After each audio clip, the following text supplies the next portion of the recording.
Vídeos d'en Ramon, número 230.cat, tercera part. Curs, construcció d'escala de cargol amb volta a la catalana, tercera part. Pas a pas.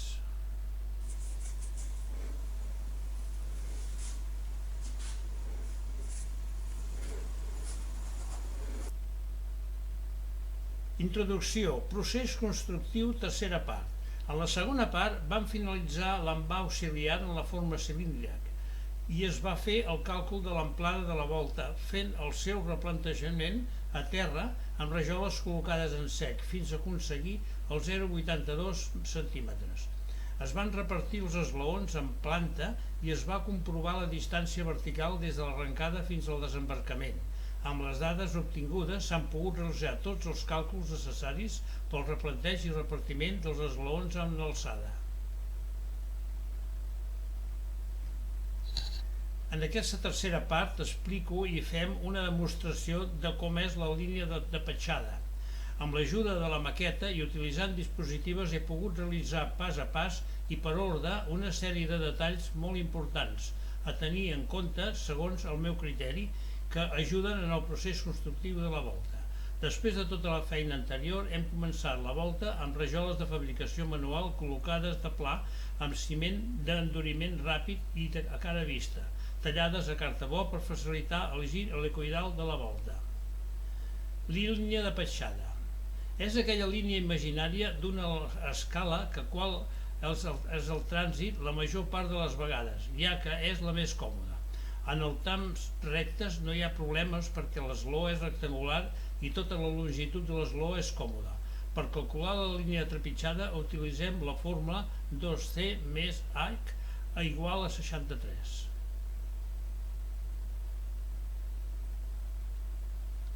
Té especial rellevància amb les escales corbes amb graons no rectangulars. Se situa a la línia de pas a 40 centímetres de l'ull de l'escala, figura 1. Si no es pot respectar aquesta mesura, el descens resulta molt incòmode.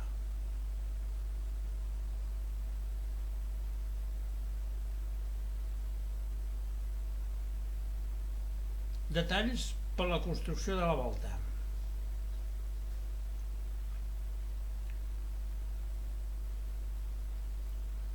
La volta de cargol, per estar ben feta, al final tot el que és el contrapetge, o sigui els davanters, han de coincidir amb la direcció del màstil. Igual com aquí, que es pot demostrar pràcticament de la manera que van tots separant el màstil. Amb això, amb aquest sistema que fem en el vídeo, es aconsegueix aquesta demostració. Aquí hi ha alguns detalls del que és la volta per sota i també pel costat.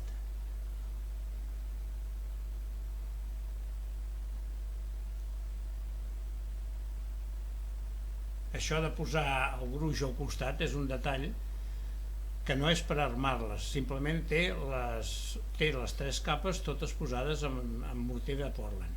Aquí és per saber el gruix que necessito per fer les tres rosques més l'alçada del que és l'escala, que hi ha una cota de 12 centímetres.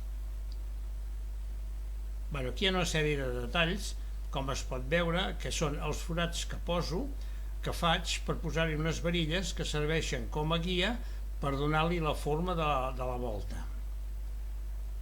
I d'aquesta manera, posant uns suplements que posaré al costat, llavors ja queda bé perquè puguem fer totes les direccions en el màstil.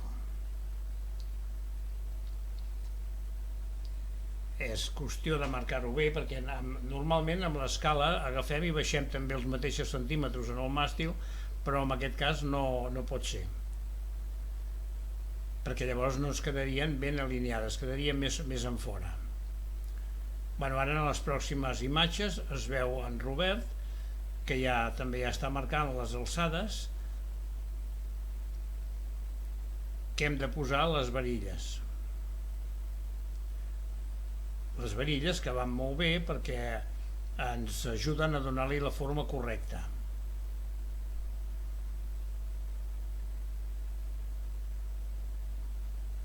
Aquí ja en tenim algunes de posades.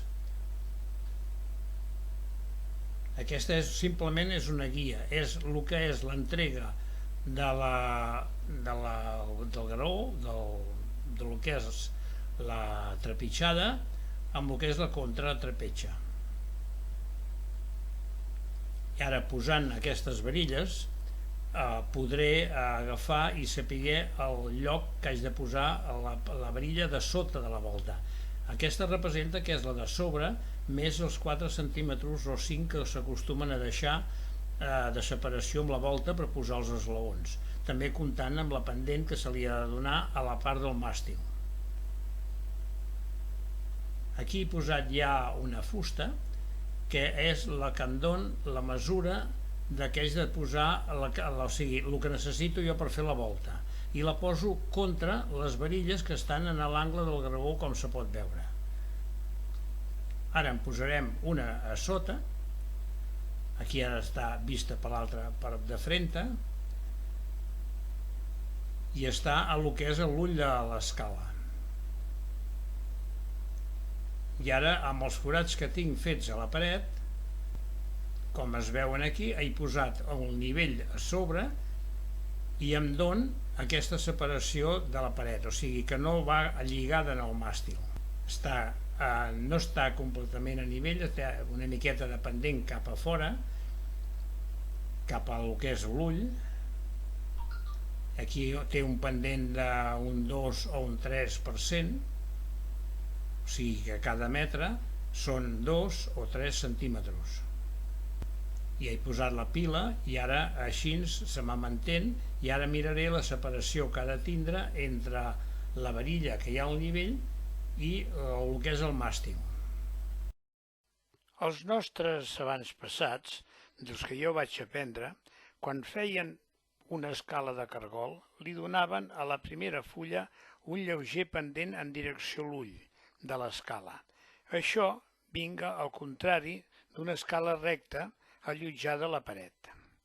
En una ocasió els vaig preguntar jo per què els hi donaven aquesta pendent, i amb un vocabulari poc tècnic però molt comprensible em van donar a entendre el per què.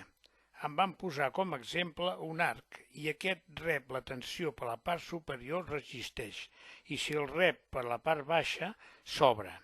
A tota la meva vida laboral, sempre que he tingut l'ocasió de construir una escala de cargol, he utilitzat aquest sistema. En aquesta imatge, les fletxes indiquen el que hem esmentat anteriorment. Aquí he posat aquesta fusta, que és el gruix de la volta, més els 4 centímetres i mig que acostumo a deixar, o s'ha d'acostumar a deixar de l'apoyo del que és el graó fins a sobre la volta. I llavors aquí, al posar aquesta fusta petita que hi ha sota, que fa 6 centímetres, és la que jo haig de posar les varilles sempre amb aquesta fusta. No puc enganxar-les en el màstil, perquè llavors no em passarien els esgraons. Ja està el fonament fet, això està fet en la maqueta, i demostrant que no hi ha ni un ferro, simplement hi ha les pedres que surten del fonament que fan de trava en la volta. I ja amb les varilles ja posades, i fixeu-vos que hi ha la fusteta que m'ajuda a mantenir la separació. I aquestes varilles són les de sota de lo que és la volta. Ja hi ha una rajola preparada i són això, com he dit abans, els 3 gruixos i més el gruix que deixo entre l'angle fins a sobre són els 12 centímetres. També es pot veure que la rajola està travada contra, diguem, el fonament. Aquí ja tinc en Robert que s'està marcant l'escala per poder ja marcar l'escala, no, marcar la volta. I aquestes són rajoles que les he recuperades d'un altre puesto, però inicialment són fabricades per Font d'Obra Duran, que així ja les puc anar posant. Pasto en poques quantitats, perquè ara al començament va molt ràpid el realciment, tinc el retardant, però tot i amb això m'estimo més pastar poca quantitat. Aquesta està sencera, però les altres ja les hauré d'anar partint perquè no hi hagin ressalts. Ressalts em refereixo que una baixa més que l'altra al fer el giro. També, com he dit abans, aquestes rajoles ja han sigut utilitzades, però és la qualitat de les mateixes que em dona marge de netejar-les i poder-les posar amb altres treballs. Ara, al posar el nivell, el poso a sobre de les varilles que tinc i em dona la mida de la que l'haig allà on hi ha la mà, la mida de l'alçada de la rajola.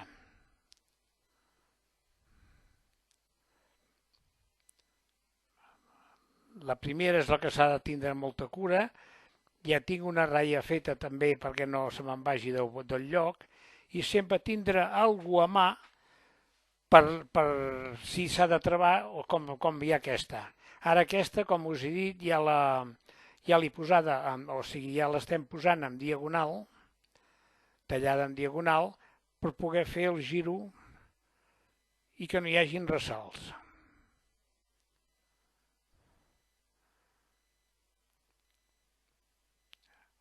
Aquí ja tinc encara referència que, com que és llargueta, arriba a sobre de l'altra varilla.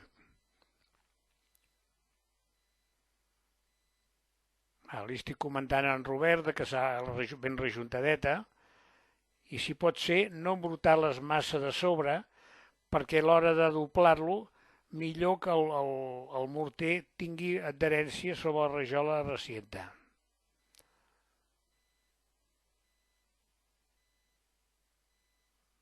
També, com que s'ha de gastar el material molt mullat, perquè al ser obra massissa absorbeix molt l'aigua, doncs llavors ens trobem que no s'aguanta gaire. El guix és millor, però el problema que té el guix és la humitat. És el seu pitjor enemic.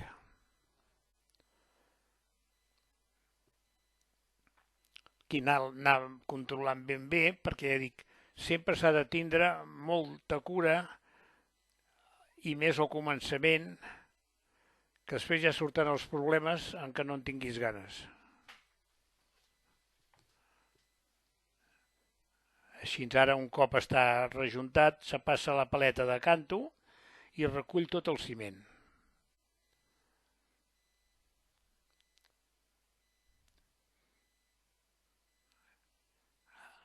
Que estigui ben neta. Bueno, és qüestió d'anar-les tallant i anar posant. Aquí també necessitarà en Robert alguna peça perquè aguanti la rajola, perquè és molt fàcil. De vegades sí que s'aguanta, perquè al ser el ciment ràpid, però com us he dit abans ja posa la rajola perquè no pugui caure.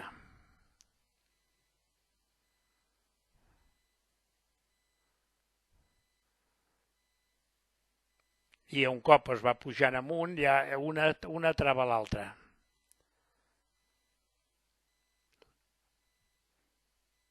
Tornem a posar que ha caigut. I si ha caigut vol dir que no fa força.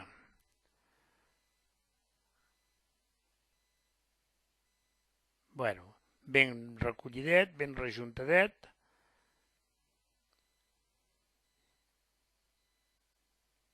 Ja com que ja està sec, ja pot treure la rajola. I ara ja posar-hi l'altra.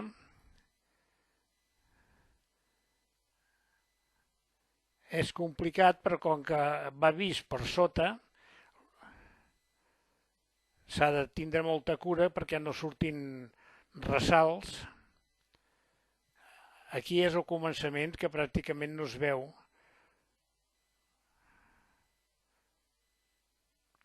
Sempre al copet se li ha de donar el que heu vist ara que li estava ensenyant. I també hi ha l'altre truquet de posar-hi una miqueta de pols de ciment per sobre i ajuda a fraguar ràpid i llavors s'aguanta.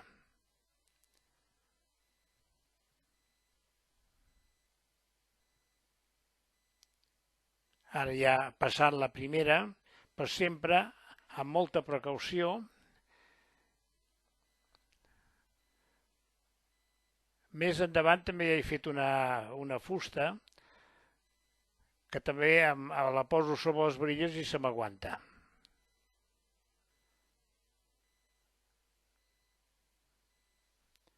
Aquí el tema del ciment, els meus abans passats ho feien molt i funciona. Va molt bé.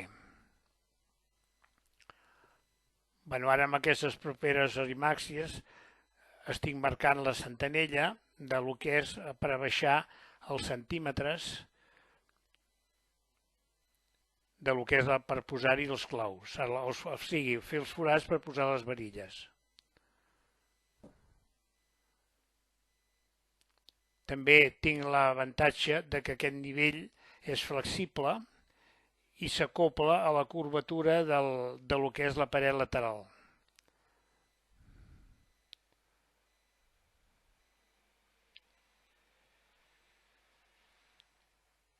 Ja sempre al haver-hi s'ha de mullar, és molt important mullar-ho per la bona adherència del ciment.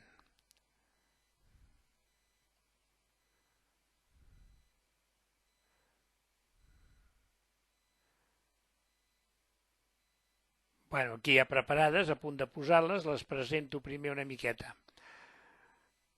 Vocabulari visual, construcció de l'escala de cargol.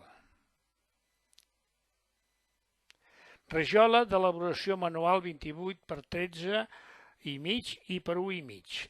Rajola de fabricació manual especial per a la construcció de voltes per deixar-les a la cara vista. També es fan servir en paviments i en treballs de decoració. És maco, és les diferents tonalitats que tenen, algunes remeses, i si les demanes, sí. Nivell, també anomenat nivell de bombolla. El nivell de bombolla és un instrument de mesurament que s'utilitza per determinar horitzontalitat o verticalitat d'un element. Està proveït d'un tub de vidre farcit d'alcohol o èter amb una bombolla d'aire en l'interior que, segons la seva posició, determina l'horitzonalitat o la verticalitat. Falsa esquadra. A diferència de les esquadres habituals, que són fixes i marquen un angle recte, la falsa esquadra pot ser ajustada i fixada amb un angle determinat. La funció de la falsa esquadra és ajustar angles de peces ja elaborades o copiar la inclinació d'angles de difícil accés. D'aquesta manera podem transportar aquest angle a la peça en què estem treballant. Espàtula o rasqueta. L'espàtula en la paleta a la banyaleria i construcció és una eina manual molt utilitzada per eliminar els pegats i restes de materials de la construcció que queden adherits a les eines i revestiments. Compàs de fusta. El compàs és un instrument que serveix per realitzar cercles o arcs de circumferència. També es pot utilitzar com una eina per prendre distàncies.